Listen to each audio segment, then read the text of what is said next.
Mm,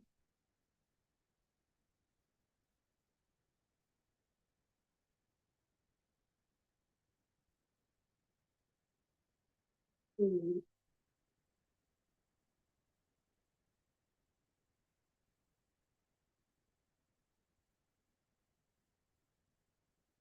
mm,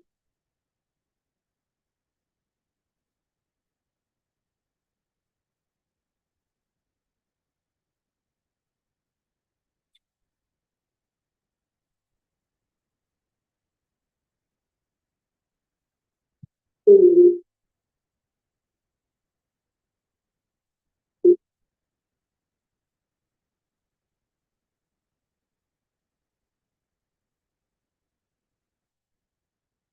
All right. Looks like we're all set. Good morning, everybody. Welcome to SEO this week.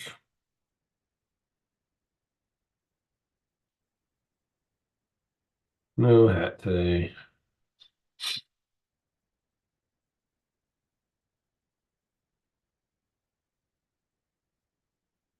Did some work on this weekend. I don't know what you guys did. I worked on the irrigation on the palm trees, which was okay. It's not a horrible job. However, as you all know, the palm trees have big ass needles and got stabbed in the hand a couple times. So now my hand hurts, which sucks. That's just me whining. Alrighty, so let's see what we're gonna do today. What do you guys want to talk about? All right, let's see.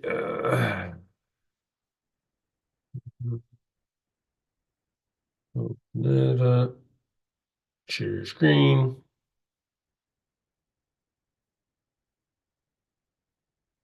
Let's do the news. So we're gonna still do Q&A, just give you guys a chance, more people come in and stuff, and then we'll do the Q&A at the end. So that's good. That's better, I think.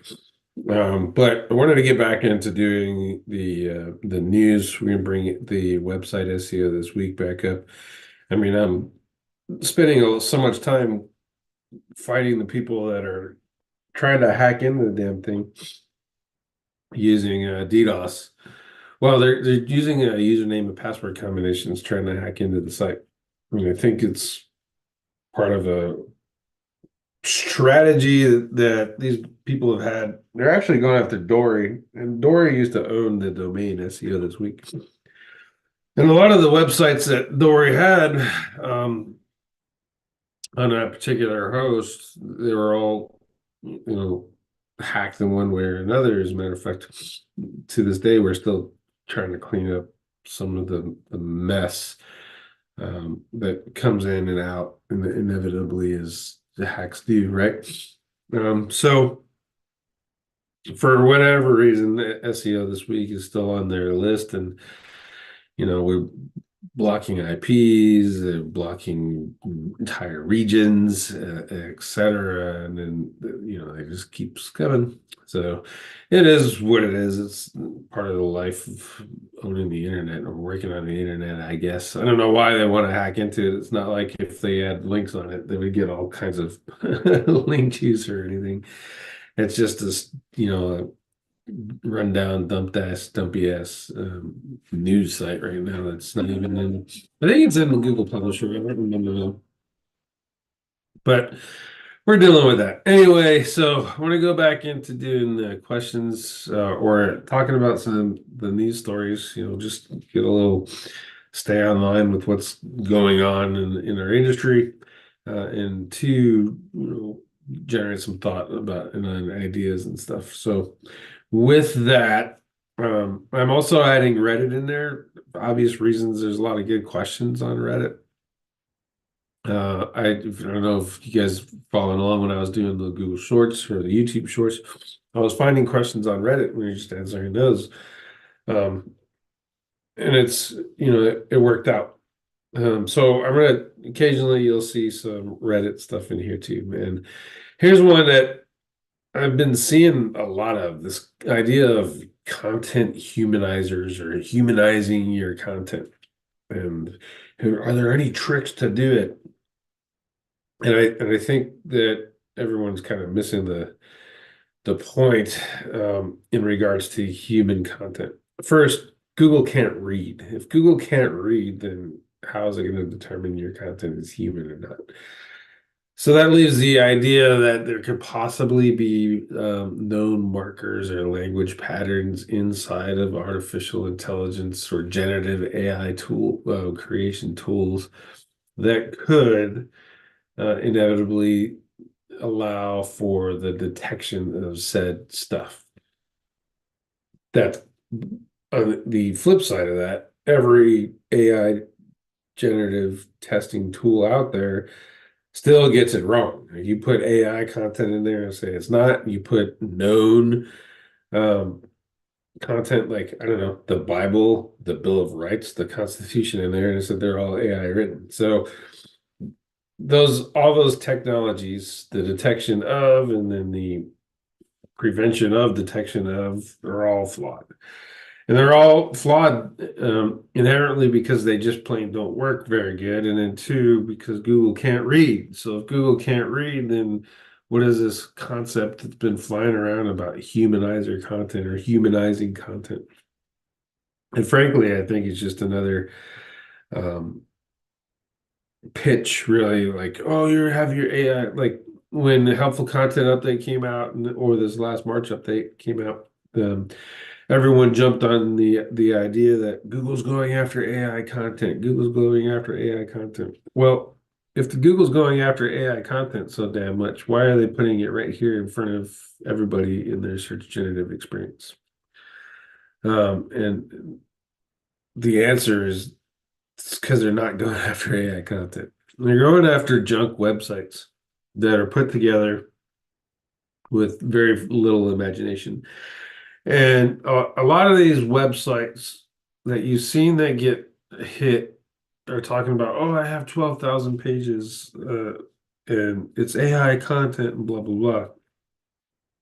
Well, let's do the math. Let's say that 12,000 pages, and I'm being conservative. A lot of these pages have more. And the average page with a GPT-4 and ZimWriter is about 8 cents an article. So it's $960 just to create 12,000 pages. And I've seen arguments as much as 300,000 pages, which leaves us at $24,000 in AI content.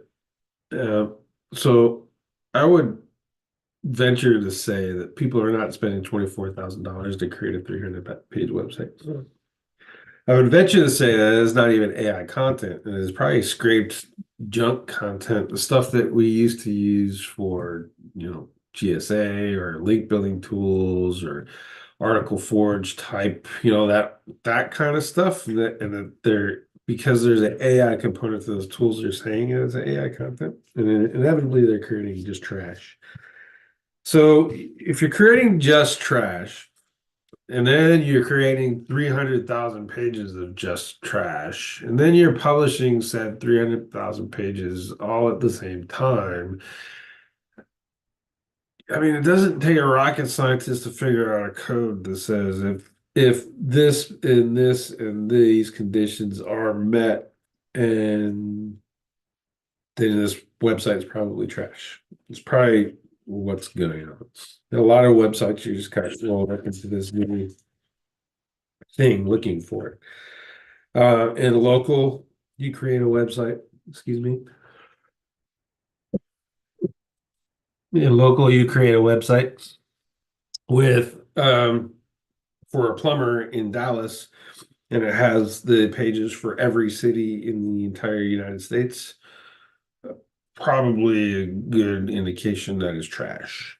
You know what I mean? So think about some of those things. Like you want to create a national lead gen website. You're probably not in your best interest to create a brand and then blast out 100,000 pages for every city in the country.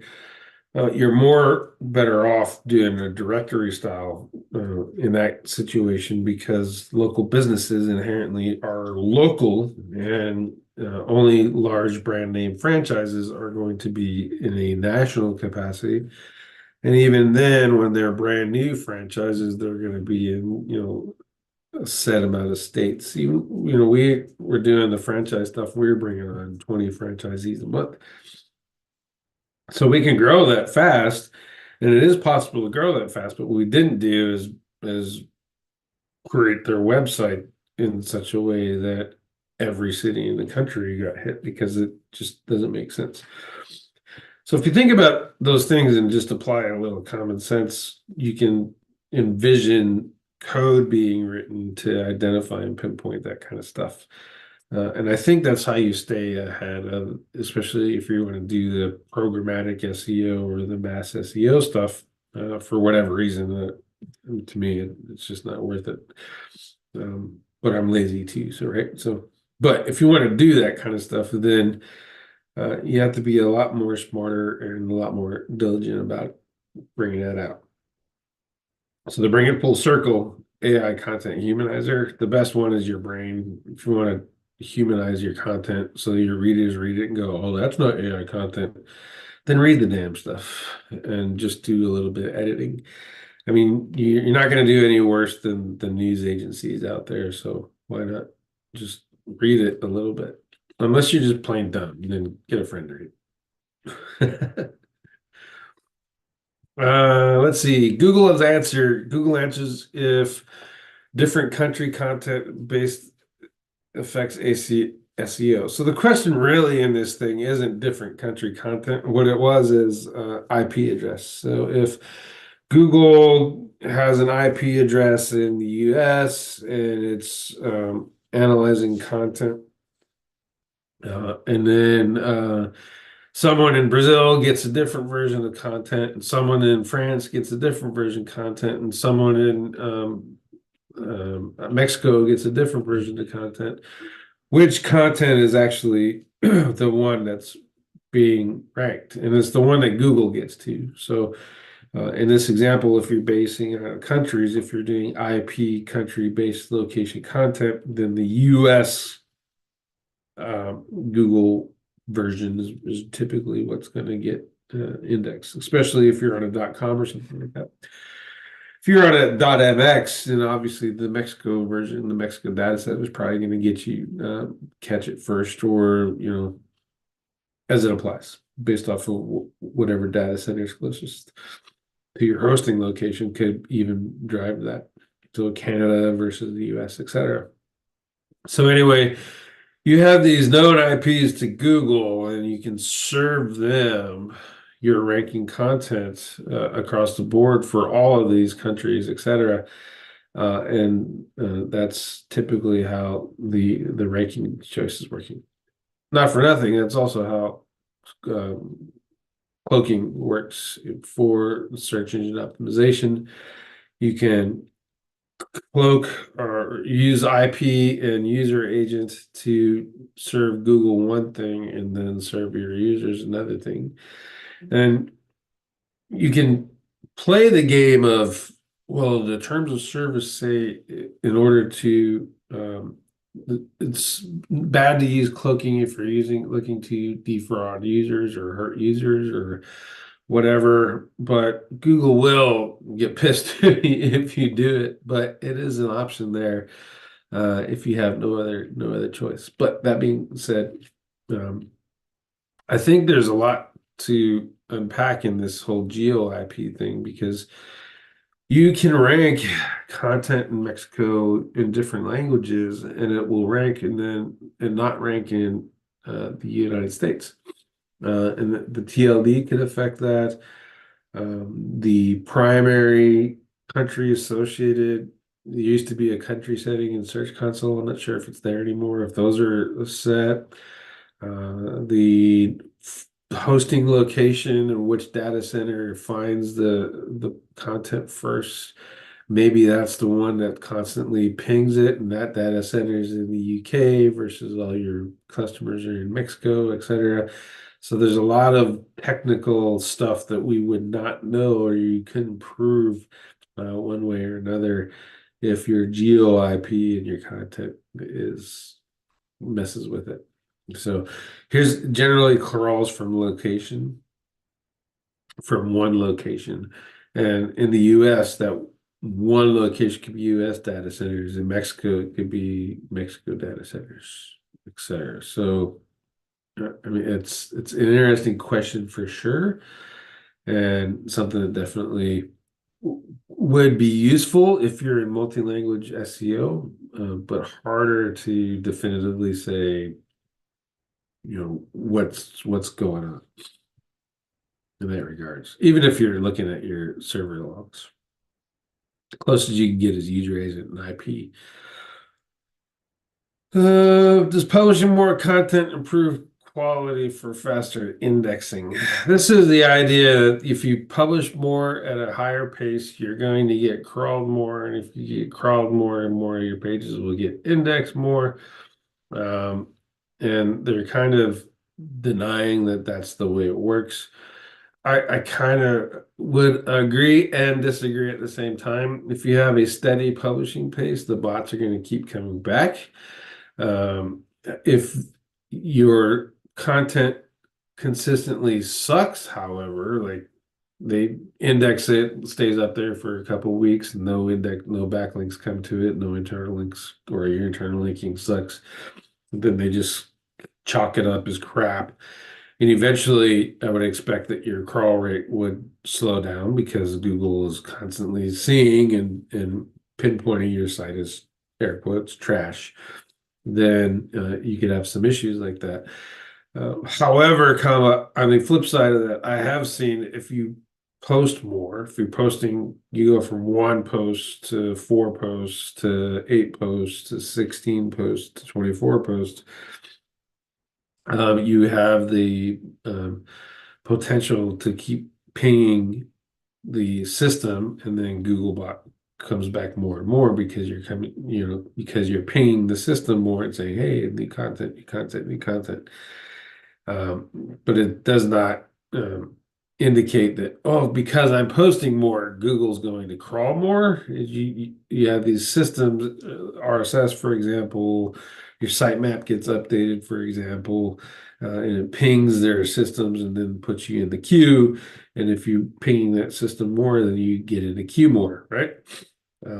So it doesn't inherently mean that they're crawling you more. It's just you're pinging them more, and then you're generating or requesting the crawl more versus their system increasing because you're actually posting more. So just be careful with that.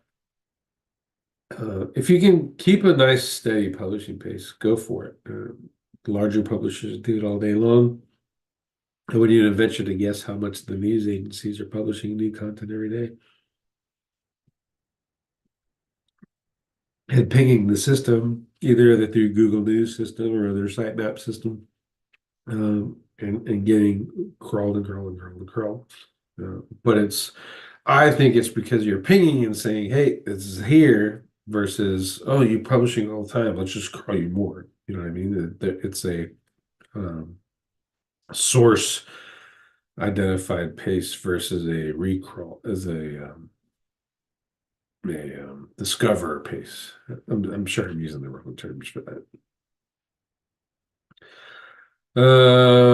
Ads not a hindrance to search rankings. This we actually tested. There's a lot of people when HCU came out the first time saying that their Mediavine or their Ezoic websites or their AdSense websites got hit.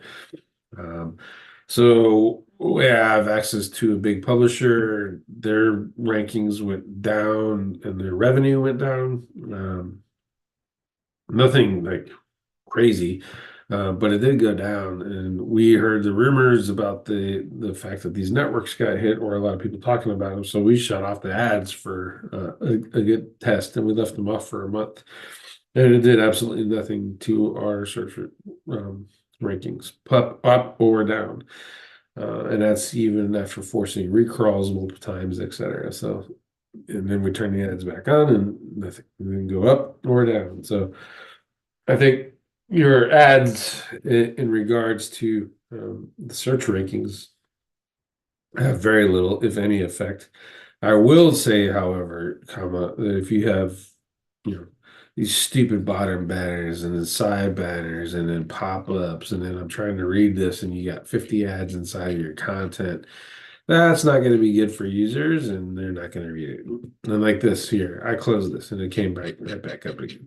I mean, I don't want it there. That's why I closed it, right? And then there's a pop-up on this website too.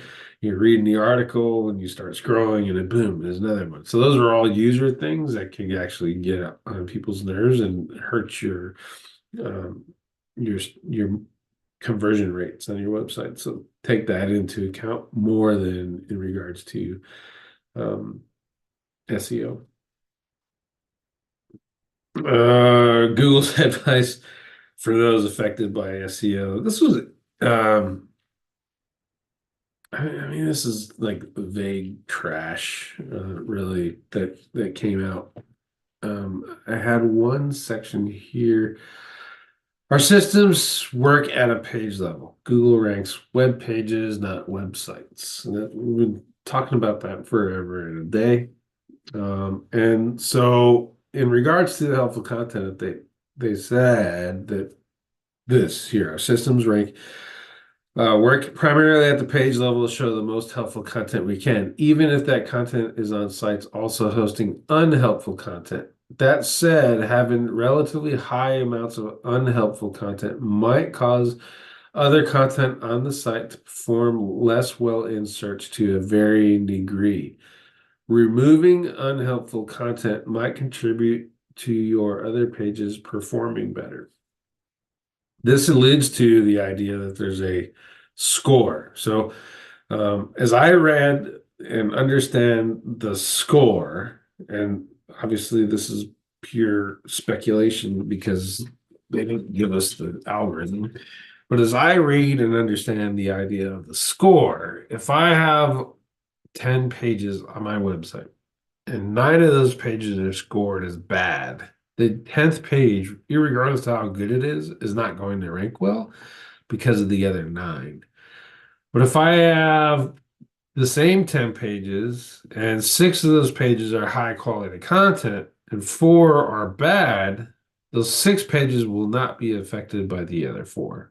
So it's inherently a domain quality score that you're getting based off of the ranking of your pages and the quality determination of your individual pages.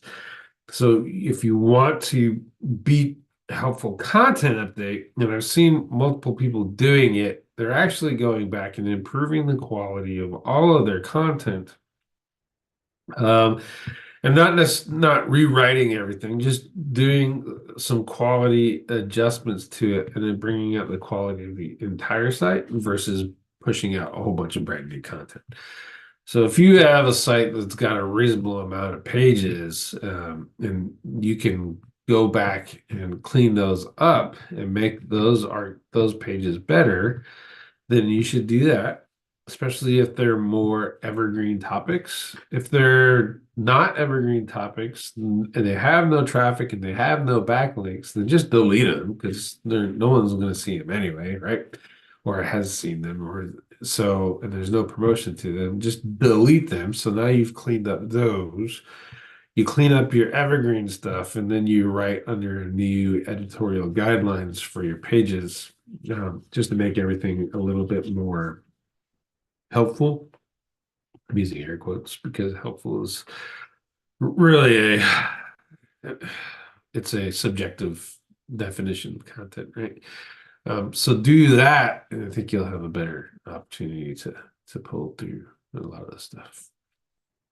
Cool. So that's the stories. Now we have the AI tool of the day. Dun, dun, dun. It's mechlabsai.com, mechlabsai.com. And if you look at some of this stuff, it's going to launch in 84 days. So you play with it before then and see if it's even worth your time.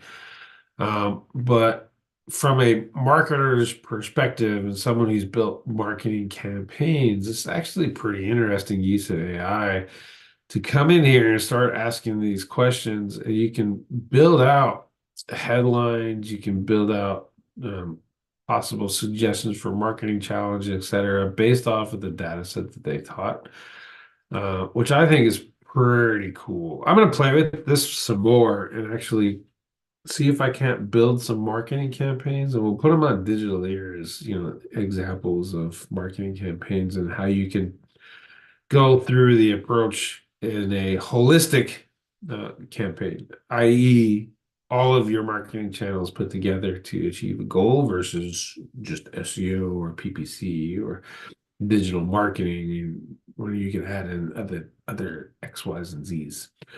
So I think this is a pretty cool tool. And the other one is a headline optimizer. And you can answer these questions. Let me close this for distraction purpose. You answer these questions and then it'll start popping out a headline for you. Let's click out. Let's just fill it out and try it out. Let's see, get more traffic and conversions. Time to purchase from one of these competitors. Let's do Ignite visibility. Our search engine marketing campaign is designed to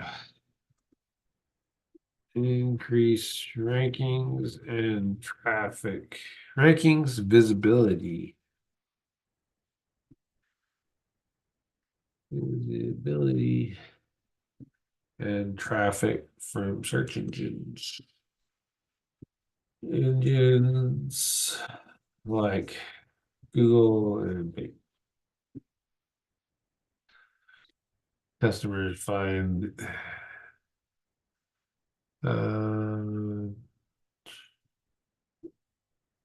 let's delete that. Let's cut that out. Let's click continue. Unauthorized. Well, that's a waste. The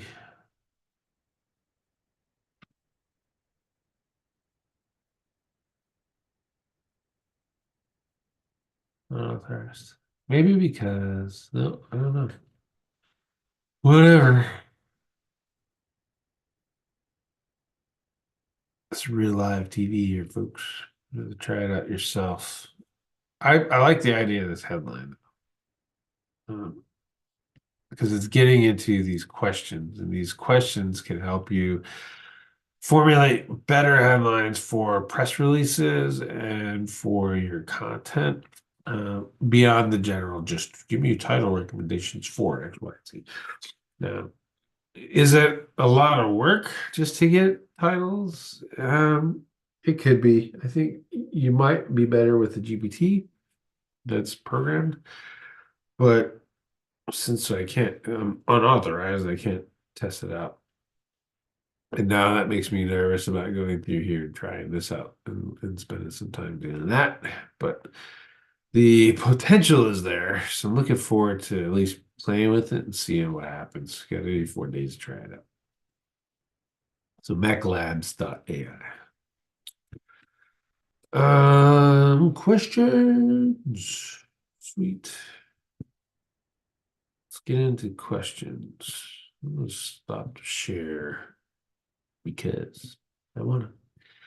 YouTube live questions. Good morning, Vinay.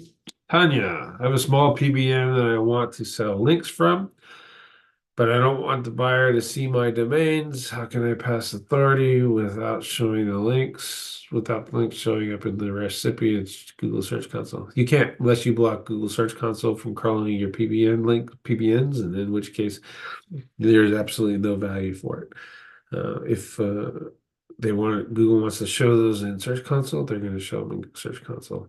Frankly, as a buyer of backlinks, if you don't want to show the the links to your sellers, then you don't trust your sellers.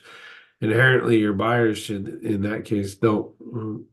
You don't trust your buyers, so inherently your buyer should not trust you as a seller, because you could be doing some shit and selling me backlinks on some crappy network that has no power whatsoever and overcharging me. So everyone who's selling real good links these days interviews their buyers to make sure that they're trustworthy people, and then they show them the backlinks. They don't show backlinks in part of their network off in public environments. They don't sell or promote very widely in public environments, especially when they're doing PBN links, because if they're advertising publicly as selling PBNs, and then the potential there is someone to buy it and then report the network or try to figure out the whole network and then report it. Just the nature of the game. So, all of that said, if you have a small PBN network that you want to sell links from, I would just sell them to your friends and give them their backlinks versus trying to sell it wide, far and wide. Ninja X, we are seeing a lot of backlinks to our images from spammy looking websites. So should we disavow those? Disavow those, Ninja? They are hurting websites. Clearly, I've shown it. Grindstone has shown it. I don't know how much more evidence people need. Disavow them. Get link research tools or get the tool that you trust that gets most of them, and disavow those domains.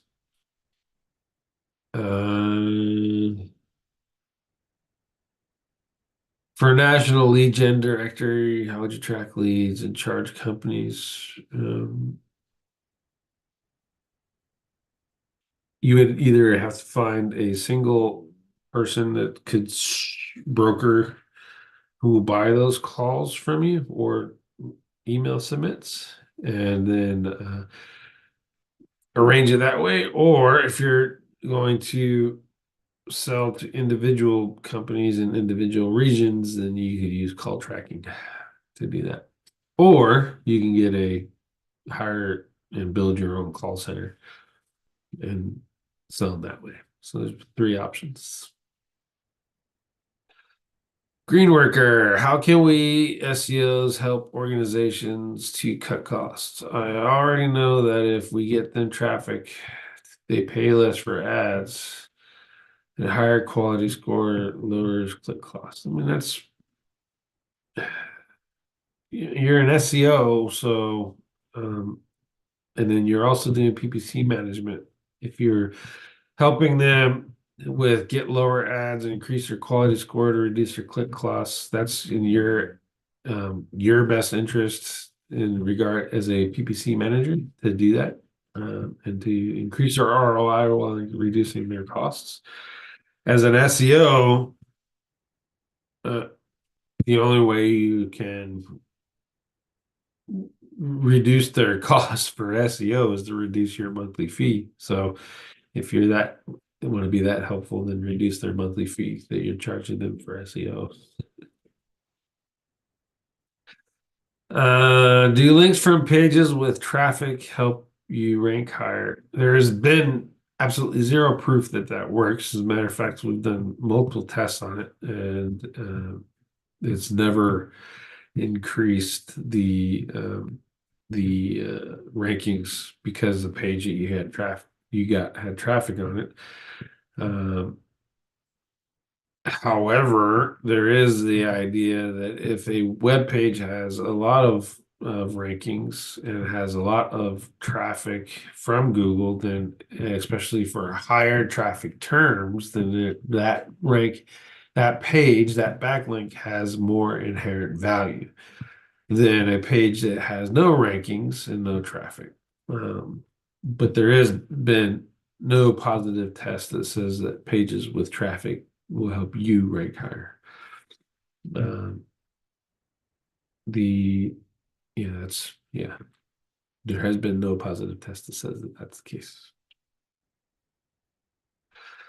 Let's see. Juan.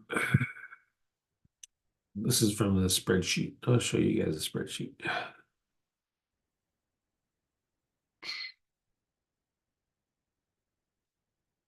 What do you think about adding the same FAQ schema code three times separately to the same page to increase HTML word count? I mean, theoretically, it works. It would work because you're doing it, and Google, the validator, will see the three instances of it. I mean, you could test it. Would I do it? Probably not. But I mean, in theory, since FAQ schema, how-to schema, and Q&A schema are the three schemas that will, if you put information inside of those schemas, Google will rank the page based off of the information that's specifically inside of that schema versus the rest of the schemas, in which case it does not. Um, in theory, doing what you're suggesting will increase the HTML keyword count and then potentially increase the rankings. Could potentially also hurt your rankings, but I mean, it still potentially could increase your rankings. So it's certainly worth a test. How's that sound? What is the name of the YouTube channel and video or book you recommend for learning for engrams? The book is called Semantics. It was written by a guy named Saeed, Saeed, and it's crafted by Wiley Publishers. It is a textbook, as in a school textbook, not a um, reading book. Really, it is a textbook. So that's the one you want to go after, and then you can find his same name. I believe he's a professor at a school, or just do a Google search and you'll find some Ngram videos from schools. But I don't have the videos saved specifically. What are your thoughts on defined term schema? I've seen that schema in that post written by what's his name, Jado, over at, and he was on InLinks. So I know where this is coming from. I've done no testing with defined term schema, but that being said, his application and how he made an argument over that schema um, was dumb and a little bit over the top for me. I mean, I talked to him specifically in the page that where he, just to prove a point that you can have too much schema was so over the top insane schema that no one in their right mind would do that unless you're just trying to, get a point, right? But this defined term schema, in a practical sense, if you could use it in your glossaries, could potentially help you out. But you definitely have to test it. And really, all you're trying to determine is will my glossary page rank higher for long tail terms? Like, what is the definition? Let's think, what is the definition of defined term schema or defined term schema? And then you have that schema on your glossary page for defined term schema. Um, Potentially, you could help increase your long tail rankings for that specific term. And then in theory, the topical map, if you did that and your glossary was more understood because you had that schema in there, then it could potentially do more for you in terms of topical relevance for your website. So it's a definite for testing, but the application in which he used it was dumb. I would test it using the glossary. That's my opinion on that. Is SEO done? Oh, Jesus Christ. Is SEO done with SGE? No. Fucking anyone ask me that, I'm gonna just put big old pink for you're a pansy on your question. How's that, Daniel? I'm gonna give you a pass because you didn't get the warning. But is SEO done? Oh, come on. No, it's not. And there's a couple of reasons for it, and I wanted to show this. Here's SGE. This is blown out, right? Because I opened it up. But let's ask the same question. And we'll just go to Google, ask the same question, and trigger SGE. So now it's essentially a featured snippet, and it's not integrated in here or anything like that. Same with this question here. It's a featured snippet. So there's the featured snippet. There's the search result. Here's the featured snippet, SEG, SGE. Here's a carousel for videos. People also ask in the search results. The reason Google did this, in my opinion, is one, it's generative AI. First, if you look at my question, can you record a video with these sizes in a 9/16 aspect ratio? And then if you read this, it says, yes, you can. And then it gives you a completely wrong answer here. And I'm not going to expand this out because I don't want to have to read the search, but it gives you the completely wrong answer. And in the same sense here, LinkedIn, how to do this, and this one is a little bit closer to norms, right?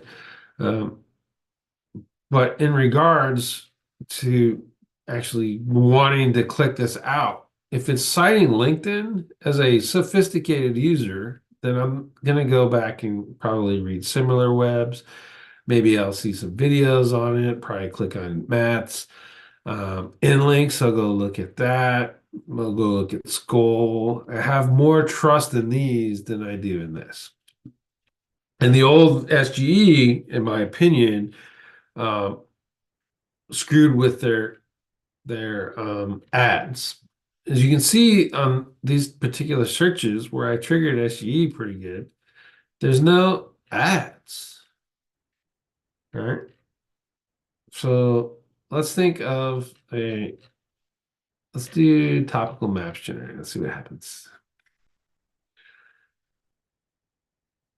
This one, different, completely different view, right?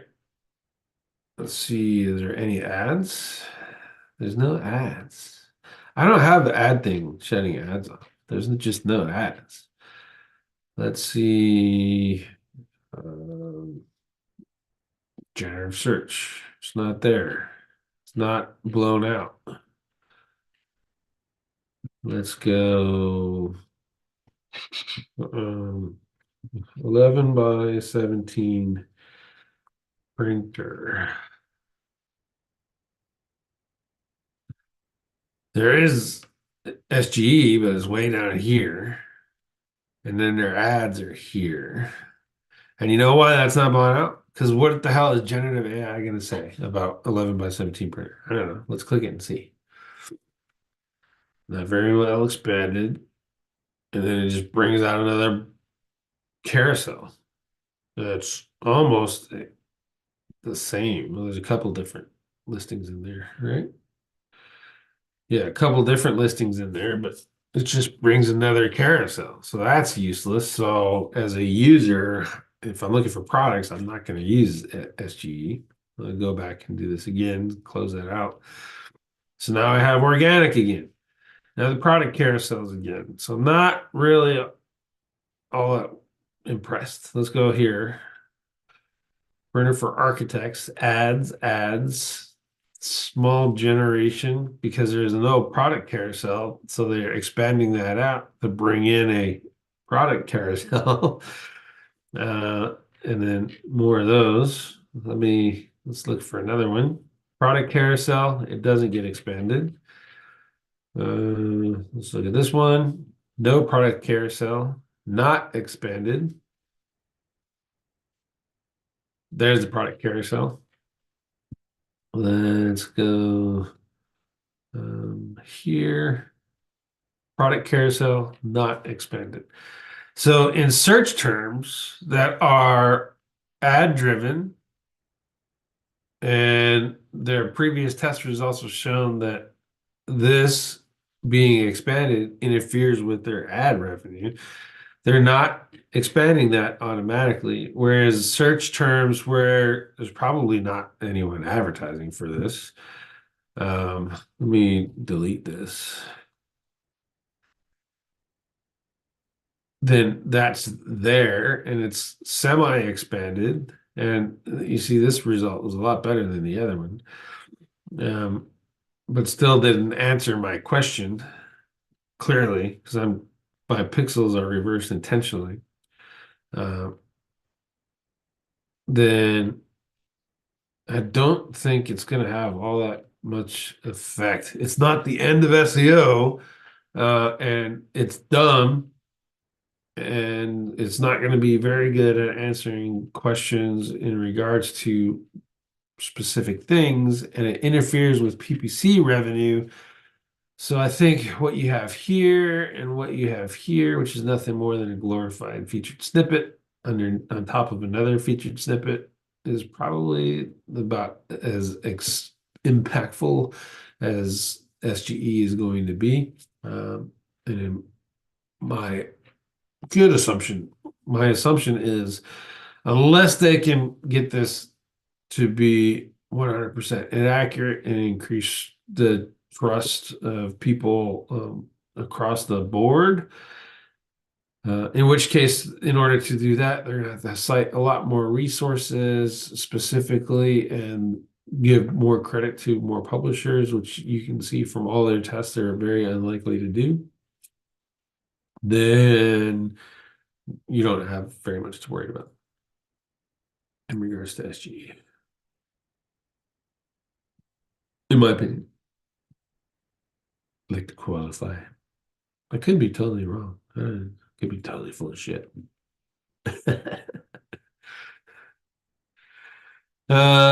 From the Zoom, if Google couldn't spot spun content, how they can spot AI content? Exactly. Google can't read. How are they gonna know that you read it? It's humanized, right?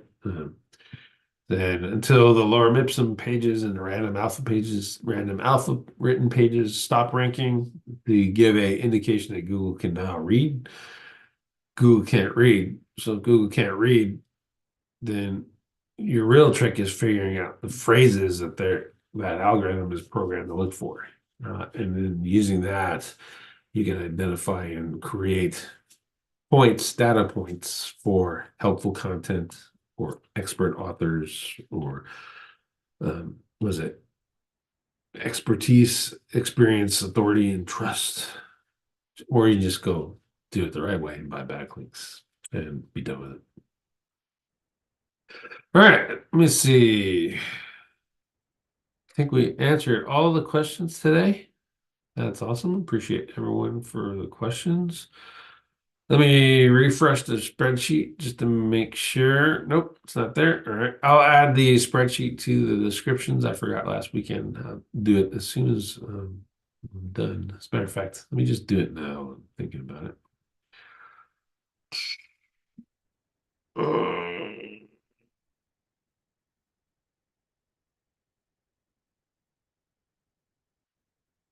Done. Yep, there we go. Edit the video.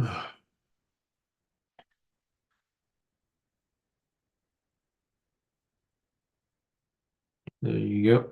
So use the form. If you're watching the recording, you can ask your questions and we'll come back to them. And you just know that you asked questions. So come check out the recording next time in case you missed the live show. No big deal. So there you go. That's done. And with that, YouTube, thank you very much for joining me. I appreciate it. Going back to the roots, I think it was You just know that. probably a good idea in general to go back to the roots and get everything back to the way it should be. Let's see. Questions in the chat. That's good. Sweet. Does a URL need to be set to index to be able to pass link juice? Link juice is a myth that is made up by us SEOs. So does it have to be, and tests have shown that de-index pages do indeed increase or decrease rankings. So does it need to be set to no index to be able to pass ranking power? No, it does not. When interlinking a 900 city pages website, do I use the city name as an anchor text or the keyword? Should all cities link back to their respective states? Well, if you're building a structure out properly, then yes, all the cities would link to their states. No, the states would link to their respective cities. That would be smart in that regard. I would use for the anchor text, I would use the city names because from a user perspective, it would look really dumb to have plumber, Dallas, plumber, whatever, etc., versus a table with cities we also serve in Texas. Any idea on how to bypass video verification? No, you're asking the wrong guy for that. If I needed fake maps, I'd just buy them from someone that knows how to do all that madness. I have zero interest in figuring out how to do any of that. So if you figure it out, Jeff, and you want to start selling maps, let me know. I'll buy one or two from you. Ninja, I got that already.